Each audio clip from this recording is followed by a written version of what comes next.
Well, he was an athlete himself, always curious about why some people just build muscle so easily while others struggle. Right.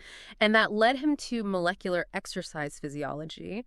And what he found is that muscle pull, they often happen when the tendon is stiffer than the muscle is strong. Mm. So imagine like a stiff rope that's tied to a stretchy rubber band.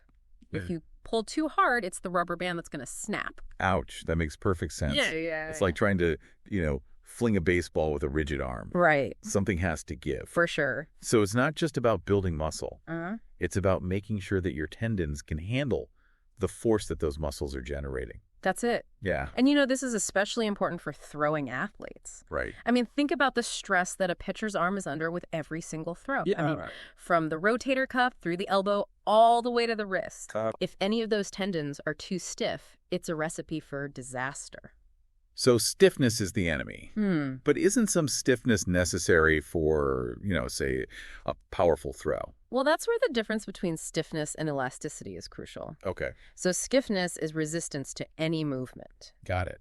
Elasticity, on the other hand, is the ability to stretch and recoil, like a spring, Okay. storing and releasing energy efficiently. Think about a whip. Yeah. It's flexible, but it also has that snapback quality. So for a pitcher, it's about finding that sweet spot between being able to withstand force Yes. and having that whip-like motion. Exactly. Right. And the problem is traditional training often prioritizes stiffness over elasticity.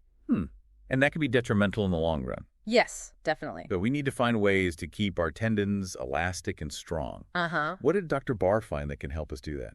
Well, this is where his research takes a really fascinating turn. He discovered that isometrics, those exercises where you hold a static contraction, they have this unique ability to strengthen tendons and even repair injuries. Wait, so just holding a pose can make my tendons stronger? It can. How does that even work?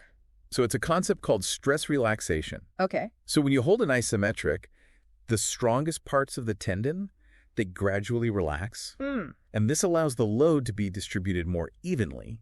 Yeah. So it strengthens the tendon as a whole and stimulates healing in any damaged areas. That's remarkable. Yeah. It's like allowing those overachieving parts of the tendon to take a break so the whole team can get stronger. Right. But does this actually work? Oh, yeah. Are there real-world examples of this? Absolutely. So Dr. Baar shared this story of a professional basketball player Okay. who healed a hole in his patellar tendon using isometrics. That's incredible. It is. What does that tell us about the potential of isometrics, even in cases of really severe injury?